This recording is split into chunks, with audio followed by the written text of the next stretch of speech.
On Tuesday, August 20th at 12 p.m. Eastern Time, the St. Louis ownership group who were trying to bring MLS to St. Louis and Major League Soccer officially announced that St. Louis is coming to MLS. The team will arrive in 2022 after, of course, Inter Miami and Nashville FC expand into the league next season in 2020, and after Austin FC joins in 2021. This St. Louis side in MLS will be the third major sports team in St. Louis. There used to be a third major sports team, and that was the St. Louis Rams. The St. Louis Rams moved just a couple of years ago to LA to be the LA Rams. So since then, they've only had two major sports teams, and that's the St. Louis Cardinals, who were founded in the 1800s. They're the MLB team playing in St. Louis. And then, of course, there's the St. Louis Blues, who just won the last Stanley Cup, and they're part of the NHL then. Now let's talk briefly about the city. So the city has 2.8 million people in the metropolitan area and has a fairly small population in the actual city, only being 300,000 people. So the city itself is actually pretty small, but the metropolitan area is actually quite big. The city has a very big Creole influence because of the Spanish and French influence over the past few hundred years. It's also got a big Bosnian population, and sometimes the Bosnian national teams played in St. Louis and they've gotten high attendances and a lot of support. There also is a really big African American population. So now in terms of notable things to do with St. Louis and soccer. So some notable things, let's talk about notable players. They produce players like Tim Ream, Joshua Sargent. I'm not sure if I'm saying this name properly, but this is a member of the US women's national team, Becky Sauerbrunn. Then there's Taylor Twellman, the 2005 MLS MVP, the New England Revolution legend. He scored their most goals for them, I believe, in their history.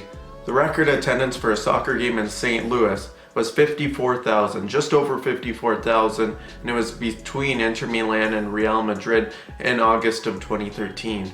St. Louis has helped to produce 61 US men's national team players as well. A few decades ago, they had a very dominant history in soccer, but that hasn't really been as good over the past bit.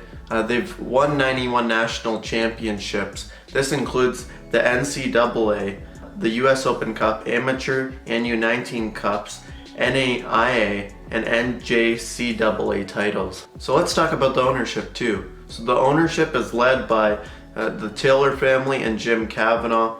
It is the first female majority ownership group in Major League Soccer. So in terms of specifics about the owners, Jim Kavanaugh is the CEO of Worldwide Technology and of the USL Championship side, currently playing and has been playing since 2015, St. Louis FC. He was also a member of the 1984 US men's national team Olympic team. The Taylor family, they're part of the ownership being led by Carolyn Kindle Betts. They're greatly involved in the company Enterprise, the car rental company, because Jack C. Taylor was the founder of Enterprise and made billions of dollars from the team. And a few years ago, unfortunately, he passed away and they ended up taking over the helm of Enterprise. Many of them have very major positions in Enterprise. Now let's talk about the stadium. It's a $250 million, that's US dollars, stadium built near Union Station in the west side of downtown St. Louis. So it's in a good location from what I've heard. Every seat is within 120 feet of the field. That's what Carolyn Kindle Betts, one of the owners as I just listed, promised that every seat will be within 120 feet of the field. So they're trying to create an immersive atmosphere, which is very good. The pitch is 40 feet below ground level. The stadium is mostly privately funded. There is a bit of the portion that's getting funded by taxing tickets and taxing items sold at the game, which is also going to help fund the stadium.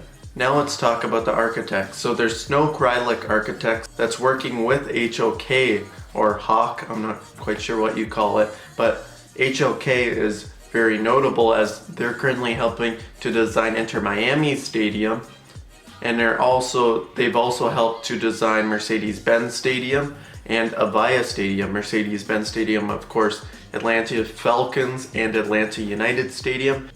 And then Avaya Stadium is San Jose Earthquake Stadium. Now let's talk about the USL team and what this means for them. So the main supporters group for them is the St. Louligans, so I assume they'll move on to be the main supporters group of the St. Louis MLS team. Now let's talk about the St. Louis attendance. So St. Louis has averaged around both ends of 4,000 for attendance, so they've averaged around 4,200 in their lower attended seasons and around 4,800 for their higher attended seasons. It is official that St. Louis FC will not be promoted into MLS as well, so I think that's a major piece of information. That's according to the St. Louis MLS website, MLS for the Lou. So I assume that since Jim Kavanaugh's directly involved with St. Louis FC, being the CEO, he'll probably end up shutting the team down prior to the 2022 season.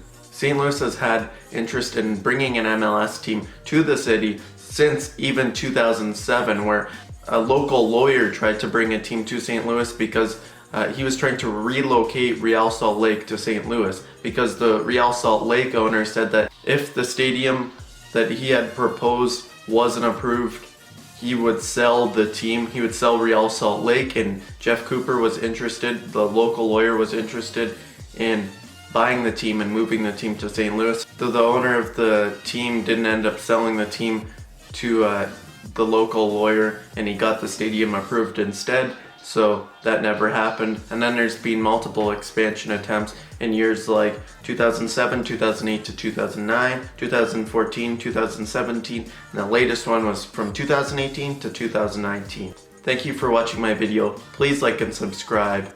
Until next time, see ya.